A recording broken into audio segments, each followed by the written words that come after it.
El pecado lo único que ha venido a hacer es a destituir al hombre de la gloria de Dios. Es hacer que el hombre se separe del Señor. En Caín el pecado empezó como un enojo, pero terminó como un asesino. En David como una mirada. Vio a Betsabé paseándose, la miró y terminó con una caída. Terminó siendo homicida y terminó destituido de la gloria del Señor. Pues él mismo dijo: yo siento que mis huesos se están secando dentro de mí. Pero también él mismo le dijo: devuélveme el gozo de tu salvación. Porque David sintió que lo que empezó con una mirada lo separó de Dios. Porque David entendió que lo que empezó solo mirando lo desconectó del Señor. Hay amigos aquí que tienen que entender, que tienen que dejar la frasecita de yo no mato, yo no robo. Hay algo que tienes que entender, es que hay algo dentro que puede empezar como una mirada y puede separarte del Dios que te creó. Que hay algo que puede empezar como un enojo y puede llevarte a cometer un homicidio. Que hay algo que puede empezar como algo pequeño y puede llevarte a la condenación de tu alma.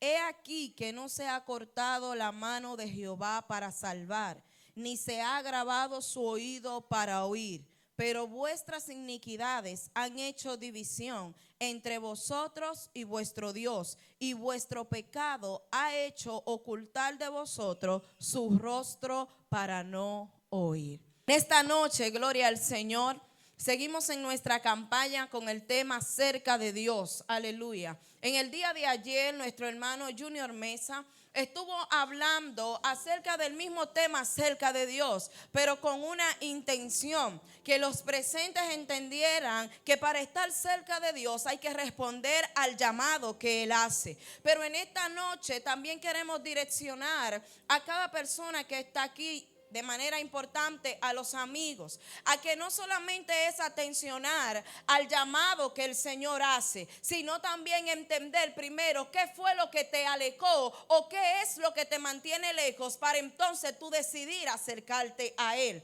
Porque muchas veces predicamos y los amigos escuchan: tienes que acercarte a Dios, necesitas volver a Dios, necesitas entender que necesitas a Dios en tu vida. Pero todavía la persona a la que le estamos diciendo que necesita a Dios en su vida ni siquiera ha entendido qué es lo que lo tiene lejos del Señor, o todavía no ha querido aceptar su realidad, no ha querido aceptar que la vida que tiene y la condición en la que está es lo que lo tiene en la situación en la que está, y por ende apartado del Señor.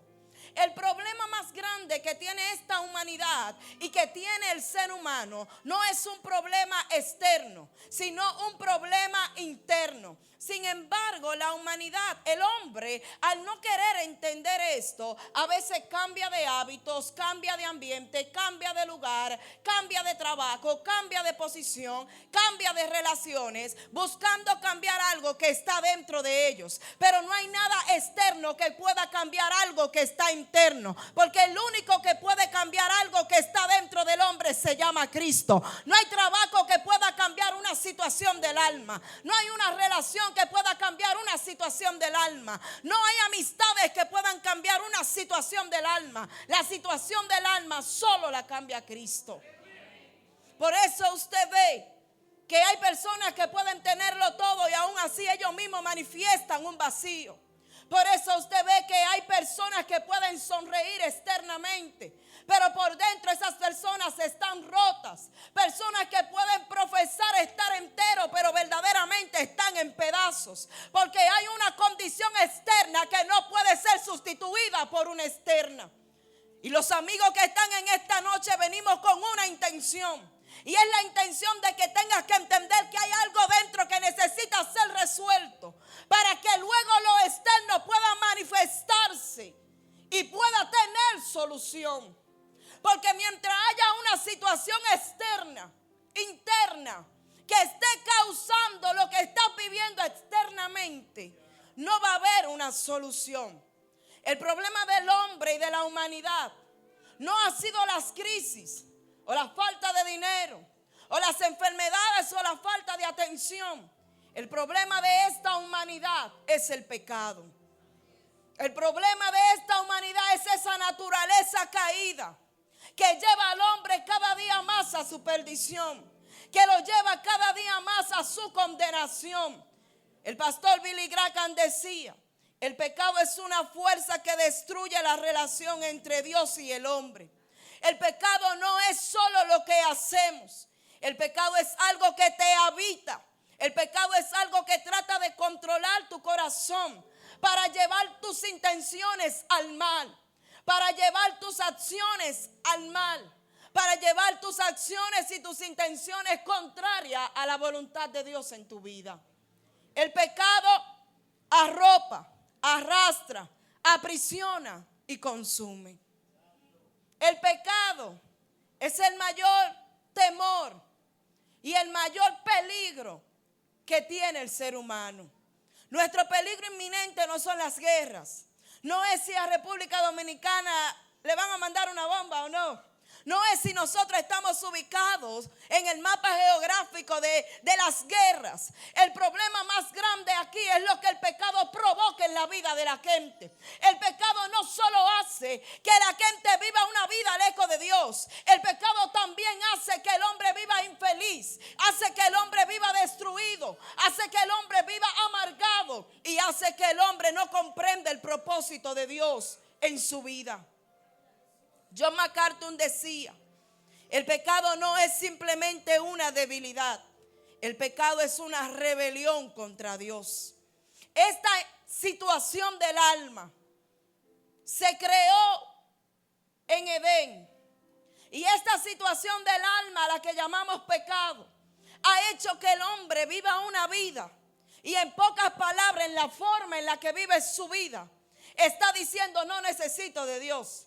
Está diciendo: yo puedo vivir a mi manera. Está diciendo: como estoy viviendo me funciona. Como estoy viviendo estoy bien. Como estoy viviendo hasta ahora las cosas me han funcionado. El pecado ha engañado, y no solo engañado, ha embobado a la humanidad. Porque el pecado también sabe seducir. El pecado también sabe hacer sentir al hombre cómodo. El pecado también sabe hacer sentir al hombre placer. El pecado también hace sentir al hombre que está bien con la vida que está llevando. Porque el pecado le hace sentir al hombre machista que tener 2 mujeres es el mejor hombre del mundo. El pecado le hace sentir a las mujeres que mientras más ellas se arreglen, más la van a aceptar. El pecado acomoda, pero para destruirte.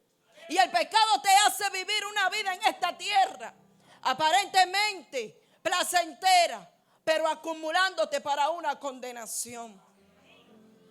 Esta intención del alma nació en Edén, cuando entre Eva y la serpiente se gestó una conversación. Y de esta conversación no solo nació que Eva comió de un fruto y que luego le ofreció ese fruto a su esposo. De esta conversación nació que en el corazón de Eva lo primero que se gestó fue una incógnita. Incógnita que le abrió la pregunta que le hizo la serpiente. Entonces Dios ha dicho. Y le dijo: entonces Dios ha dicho tal y tal cosa. Y dice que luego de que la serpiente habló con Eva, dice que en Génesis capítulo 3, verso 6, y vio la mujer que el árbol era bueno, agradable y deseable. Y dice que cuando ella miró el árbol, ella no dijo con su boca: es agradable, es deseable. Dice: la mujer vio y en su corazón ella dijo: está agradable, está deseable, se ve bueno, se ve aparente. Lo primero que la serpiente hizo fue corromper el corazón de Eva. Lo primero que la serpiente hizo fue poner una duda en Eva. ¿Cuál duda? ¿Y será que Dios no está dando todo verdaderamente? ¿Y será que Edén es suficiente? ¿Y será que verdaderamente aquí en Edén lo tenemos todo? ¿Y será verdad que esto es el todo del todo? Y dice que Eva tomó de este fruto. Y cuando Eva tomó de este fruto, que se lo presentó a Adán, Eva no solo le presentó un fruto a Adán, Eva también le presentó a Adán la intención que ya estaba en el corazón de ella. Porque simplemente ella decirle: Adán, toma y come, pero no el todo. Lo que provocó el todo fue lo que Eva externó. Al decirle a Adán, ¿tú crees que Edén es suficiente? Adán, ¿y si hay algo más fuera de Edén? Adán, ¿y si hay algo más allá de este jardín? Adán, ¿será que Dios verdaderamente nos está dando todo? Adán, ¿será verdad que estamos bien? ¿Y si hay algo más fuera de aquí? Y se gestó en el corazón de Eva desconfianza. Pero no solo desconfianza, sino un sentimiento de independencia. De que había la posibilidad de vivir sin Dios. Abrió su corazón, o abrieron su corazón a la posibilidad de que se puede vivir sin Él. De que fuera de Edén puede haber una vida buena. De que fuera de Edén puede haber algo mejor que Edén. Lo que Eva no entendía era que Edén era lo que era porque Dios estaba en Edén. Lo que Eva no entendía era que Edén era especial porque Él se movía en el Edén. Lo que Eva no entendía que ellos eran especial porque estaban cerca de Dios. Lo que Eva no entendía era que lo que la serpiente no le estaba diciendo, le estaba omitiendo quién verdaderamente era el que estaba en Edén. Porque la serpiente solo le dijo, oh, él ha dicho. Pero ¿por qué tú no le dices quién es el que está diciendo? Eva no entendió de quién ella estaba cerca. Ellos no entendieron verdaderamente del todo quién era el Dios que se paseaba en ese huerto. ¿Quién era el Dios que le hablaba? ¿Quién era el Dios que lo alentaba? ¿Quién era el Dios que los visitaba? ¿Quién era el Dios que estaba ahí? No lo comprendieron, no lo entendieron. Pero hubo alguien que sí entendió y fue Pedro. Pedro, en un momento dado, cuando Cristo estaba predicando, vemos que la gente empezó a irse. Y vemos que Pedro, no de mala intención, pero le dice, Señor, la gente se está yendo. Señor, las personas ya no están escuchando el mensaje. Y Jesús le dice, Pedro, mira a ver si te quieres ir tú también. Y Pedro lo miró y le dijo, ¿y a dónde? ¿A dónde, Señor, yo voy a ir si solo tú tienes palabra de vida? ¿A dónde yo voy a ir si solo en ti hay esperanza? ¿A dónde yo voy a ir si en ti lo he tenido todo? Mientras Eva estaba pensando que había fuera de Edén, Pedro estaba diciendo, ¿y a dónde voy a ir? ¿A dónde voy a ir si solo tú tienes palabra de vida? ¿A dónde voy a ir si fuiste tú que me sacaste del lodo cenagoso y del pozo de la desesperación? Mientras Eva quería saber qué había más allá de Edén, Pedro decía, ¿a dónde? ¿A dónde si solo tú tienes palabra de vida para mí?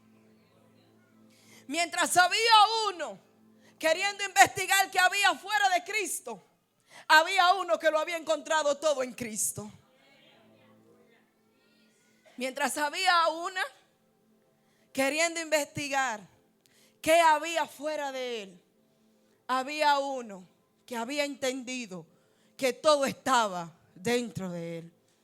Y le dijo, ¿a dónde yo voy a ir si solo tú tienes palabra? Dele un aplauso al Señor. Aleluya. Bendito sea el Señor. El pecado es un destructor. Billy Graham también decía, el pecado es como un fuego que consume todo a su alrededor y es capaz de consumir aún hasta el polvo si no encuentra a alguien que es capaz de controlarlo. Este pastor, en sus frases que él escribía, él intentaba buscar una forma de describir lo que el pecado era. Él intentaba buscar una forma de describir lo que el pecado hacía en el hombre. Pero Pablo también buscó palabras para que los romanos y otros pudieran entender lo que el pecado hacía en el hombre. Y le dijo, el pecado lo único que hace es poner enemistad entre Dios y el hombre. Y Pablo le dijo, el pecado lo único que ha venido a hacer es a destituir al hombre de la gloria de Dios. El pecado lo único que ha venido a hacer es hacer que el hombre se separe del Señor. En Caín el pecado empezó como un enojo, pero terminó como un asesinato. En David, como una mirada. Vio a Betsabé paseándose, la miró y terminó con una caída. Terminó siendo homicida y terminó destituido de la gloria del Señor. Pues él mismo dijo, yo siento que mis huesos se están secando dentro de mí. Pero también él mismo le dijo, devuélveme el gozo de tu salvación. Porque David sintió que lo que empezó con una mirada lo separó de Dios. Porque David entendió que lo que empezó solo mirando lo desconectó del Señor. Hay amigos aquí que tienen que entender, que tienen que dejar la frasecita de yo no mato, yo no robo. Hay algo que tienes que entender, es que hay algo dentro que puede empezar como una mirada y puede separarte del Dios que te creó. Que hay algo que puede empezar como un enojo y puede llevarte a cometer un homicidio. Que hay algo que puede empezar como algo pequeño y puede llevarte a la condenación de tu alma. Judas, todo empezó con un amor no solo al dinero. Porque no era que él amaba el dinero. Al Judas no entender el propósito de Cristo en la tierra, él se vio que amó el dinero porque estaba tratando de ahorrar para el reino eterno de Dios. Porque el Judas entendía que era un reino que se iba a establecer aquí en la tierra y que él iba a venir con espada y que iba a matar a los romanos y a todo el mundo y iba a libertar a Israel. Y esa mala interpretación del propósito de Dios lo llevó a la traición. ¿Por qué lo llevó a la traición? Porque para Judas Cristo no era lo que él esperaba. ¿Cuántos amigos diciendo que Cristo no es lo que yo esperaba? Pero ¿por qué Él no es lo que tú esperabas? Porque eran 12 y para 11 Él era lo que ellos esperaban. Para 11 Él era el Hijo de Dios. Para 11 Él era el Salvador de Israel. Para 11 Él era el que estaban esperando. Para 11 Él era Cristo, el Hijo de Dios. ¿Por qué para Judas él no era lo que esperaba? Porque Judas no había entendido el propósito de Dios en esta tierra. Y hay amigos así. Hay gente así. Diciendo que Dios no es lo que ellos esperaban. O que Dios no ha hecho o no está haciendo lo que ellos esperaban. Pero aquí vemos una iglesia diciendo, Él es, era, seguirá siendo y será lo que estamos esperando. Alguien puede darle un aplauso a Cristo. Alguien puede dárselo con vida al Señor. Alguien puede dárselo con vida al Señor. Aleluya. Dáselo con vida al Rey de Reyes. Bendito sea el Señor. Para otro Él sí era lo que estábamos esperando. Gloria al Señor. Pero para Judas no.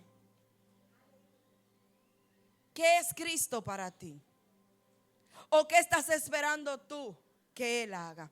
Charles Spurgeon, considerado el príncipe de los predicadores, dijo: nadie cae en grandes pecados de repente.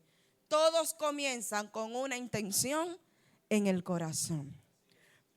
Judas, desde que Él lo llamó, no pensó en traicionarlo. Pero hubieron cosas que se gestaron en su corazón que lo hicieron traicionarlo. David nunca pensó caer en adulterio y convertirse en homicida, pero hubo una intención que se gestó en su corazón que lo hizo cometer eso que hizo. Tal vez Caín no pensó que él iba en algún momento a matar a su hermano, pero se gestó algo en su corazón que lo llevó a cometer ese hecho. Billy Graham también decía: el pecado promete libertad, pero produce esclavitud. El pecado no solo daña tu vida, el pecado también te aleja de Dios. Aquí donde nosotros leímos en el libro de Isaías capítulo 59 verso 1 y verso 2. Esto es un contexto donde Isaías está predicando en un momento muy difícil en Israel, específicamente en la tribu de Judá, donde el pueblo estaba totalmente alejado del Señor. El pueblo estaba en rebeldía, el pueblo estaba en hipocresía, en injusticia social, el pueblo estaba en violencia, el pueblo estaba envuelto en mentiras. Y el pueblo, a pesar de que estaba envuelta en todas esas cosas, hace una pregunta. Y en el capítulo 59 completo del libro de Isaías, el pueblo empieza a preguntarse: ¿y por qué Dios no nos habla? ¿Y por qué Jehová no nos responde? ¿Y por qué el Señor no hace lo que Él sabe hacer? Entonces Isaías le dice: no es que se ha cortado la mano de Jehová para salvar, no es que se ha agravado su oído para oír. En la Nueva Versión Internacional dice: no es que Jehová no tiene poder para salvarnos, no es que Él no tiene oídos para oír, es que sus pecados, sus iniquidades lo han alejado. Entonces, cuando yo leía esto, yo decía: ¿cómo un pueblo que sabe lo que está haciendo, como un pueblo que sabe la vida que está llevando, como un pueblo que sabe en el pecado en el que está, que sabe en la desobediencia en la que está, que sabe la doble vida que está llevando, que sabe las inmoralidades que está cometiendo, tiene la cachaza de decir: Dios, ¿por qué tú no nos hablas? Dios, ¿por qué tú no nos respondes? Dios, ¿dónde tú estás? Así hay gente viviendo doble vida, haciendo y deshaciendo, y tiene la cara de decir: Dios, ¿dónde tú estás?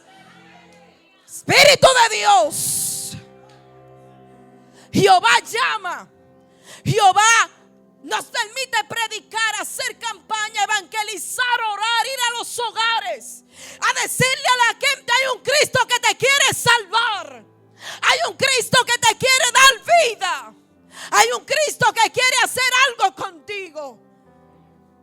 Y la gente te escucha porque no es sorda. Pero cuando tú haces así, que te va de su casa, es como que por ahí no pasó un cristiano.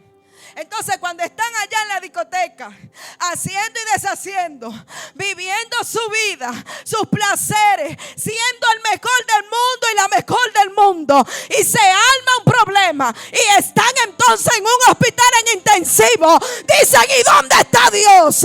Dicen: ¿y por qué Dios permitió que me pase esto? Dile tu iniquidad, tu pecado que está delante de tus ojos. Amigo, Cristo te quiere salvar. Amigo, Cristo te quiere dar una oportunidad. Amigo, ven a Cristo. Amigo, hay esperanza. Amigo, Cristo viene. Y el muchacho en una goma ahí arriba en el motor. Y le decimos a la mamá: permítanos orar por él, permítanos aconsejar a su hija. No, a mi hija la aconsejo yo. Y entonces, cuando están allá en el hospital, entonces cuando terminan muerta, dicen: ¿dónde está Dios? ¿Dónde está Jehová? Jehová estaba en el cristiano que te dijo que Cristo te quería salvar. Jehová estaba en el evangélico que te dijo que Cristo te quiere dar esperanza. Jehová estaba en ese que te dijo que Dios tiene una esperanza para tu familia. Pero el pecado está delante del hombre, y su iniquidad ha hecho enemistad entre él y el Señor. Se ha alejado Dios del hombre, se ha alejado el hombre de Dios. El hombre es que ha puesto su pecado delante de él como su carta de presentación. Porque es increíble cómo la gente se goza en el pecado y se siente orgulloso de su pecado, y tiene su pecado ahí de fachada, y tiene su pecado ahí de carta de presentación, y tiene su pecado como que es su cédula. Tú ves mujeres que todo el mundo sabe que ellas están con todo, y el que ve venga, y eso es un orgullo, y eso es una honra. Pero cuando vienen los problemas, cuando vienen las enfermedades, cuando se secan como un palo de fósforo, tú ves que quieren decir: ¿y dónde está Dios? Dios estaba en el día que se te predicó el evangelio. Dios estaba en el día en que se te aconsejó que venga el Señor. Dios estaba en el día en que te dijeron que solo en Cristo hay esperanza. Dios estaba en el día que se te dijo que solo en Él hay libertad. Isaías, cuando escucha al pueblo hablando así: ¿y dónde está Dios? ¿Y por qué no nos responde? ¿Y por qué no habla? ¿Y por qué no hace lo que Él sabe hacer? ¿Y por qué no se manifiesta como Él sabe manifestarse? Entonces Isaías se para como profeta y dice: Él sigue siendo Dios y sigue sentado en su trono y sigue teniendo poder para salvar, para sanar, para restaurar y para hacer. Su mano no se ha cortado. Él no ha quedado sordo. Él sabe oír. Él te está escuchando, pero tu pecado está delante de ti. Y Él le dice al pueblo: ¿cómo va Dios a escucharle si sus rebeliones son más grandes que sus acciones? Si la vida que están llevando no está honrando al Señor. Isaías les dice que el problema no es que Dios no pueda salvar o que Dios no pueda oír. El problema es el pecado y la situación en la que el mundo está y la gente está, que no quiere escuchar del Señor. Y que no quiere entender que quien ha hecho separación entre la voluntad de Dios y la vida tuya es usted mismo, con el pecado que está delante de usted.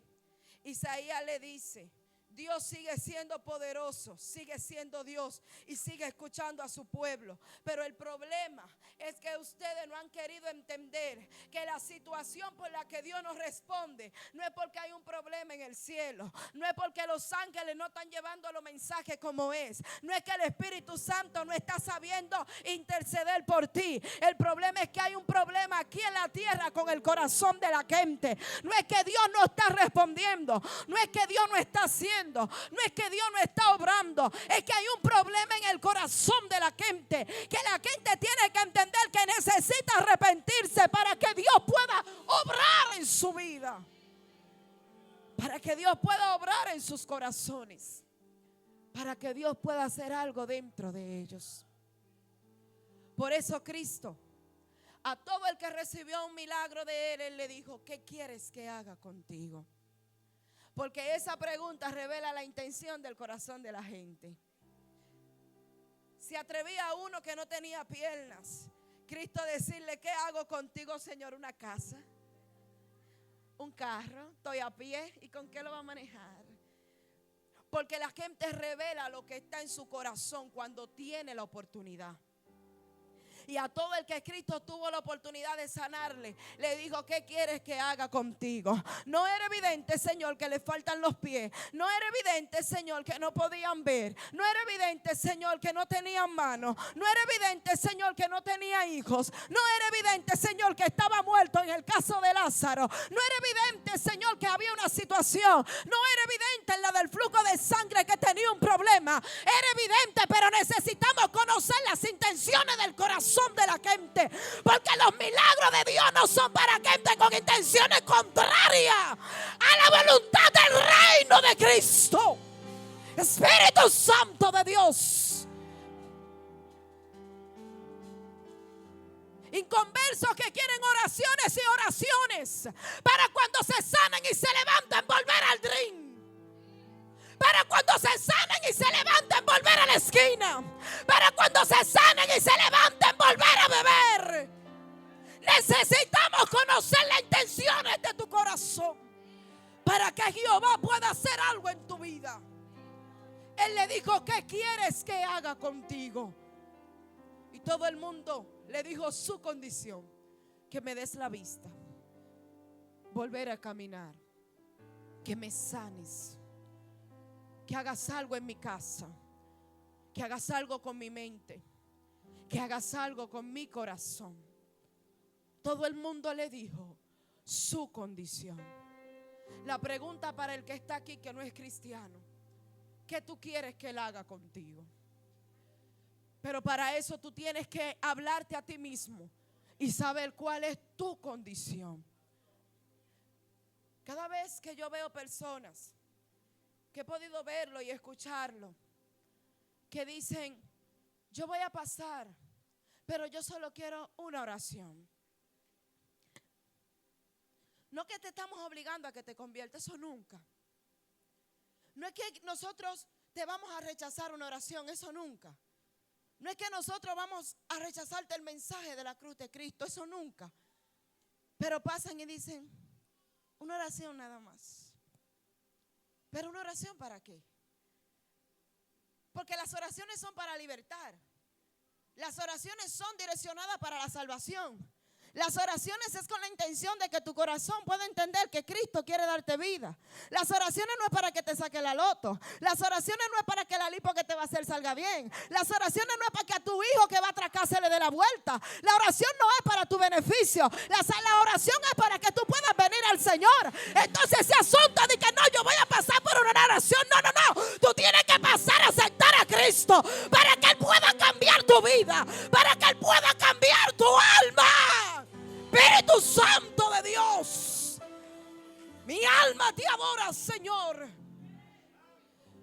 Tengo 17 años que acepté al Señor y 17 años viendo a la gente queriendo jugar con la cruz de Cristo. Para que alguien solo quiera una oración para volver a la discoteca, sin entender que esto es para que Cristo te salve, para que Cristo haga algo contigo, para que Cristo restaure tu alma, para que Cristo restaure tu familia.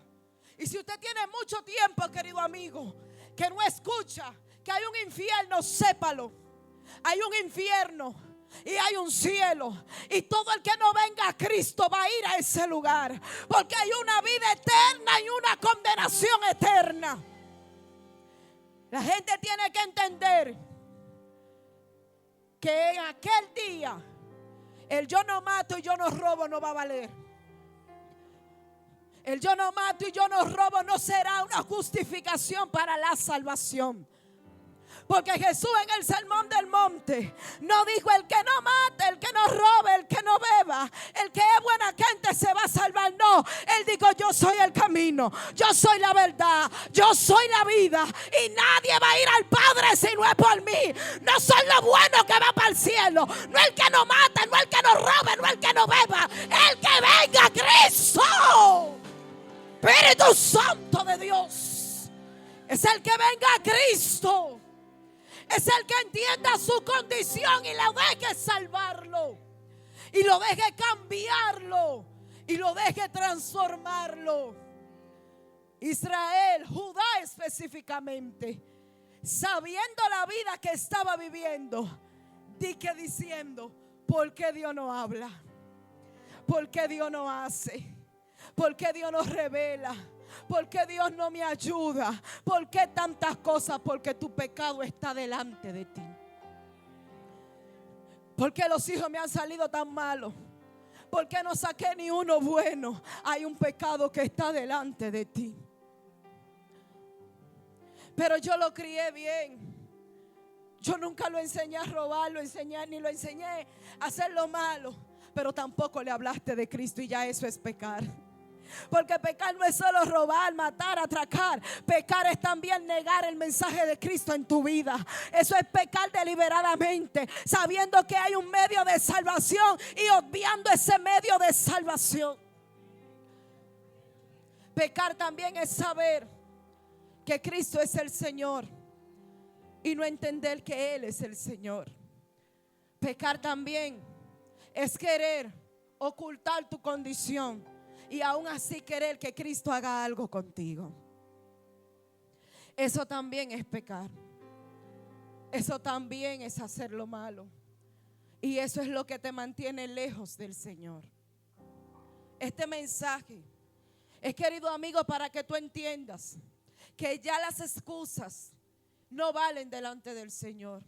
Y que tú tienes que entender que hay una condición dentro de ti que necesita ser sanada y libertada para que Cristo pueda hacer algo contigo. ¿Qué tú quieres que Él haga contigo? Ayer Mesa llamó. Hoy tienes que entender qué es lo que te tiene lejos. ¿Qué es lo que te separa? Y es el pecado que está delante de ti. Pero ¿qué tú quieres que Dios haga contigo? Póngase sobre sus pies. Espíritu de Dios, te adoramos, Jesús. ¿Qué tú quieres que Él haga contigo? ¿Qué tú quieres que Él haga contigo?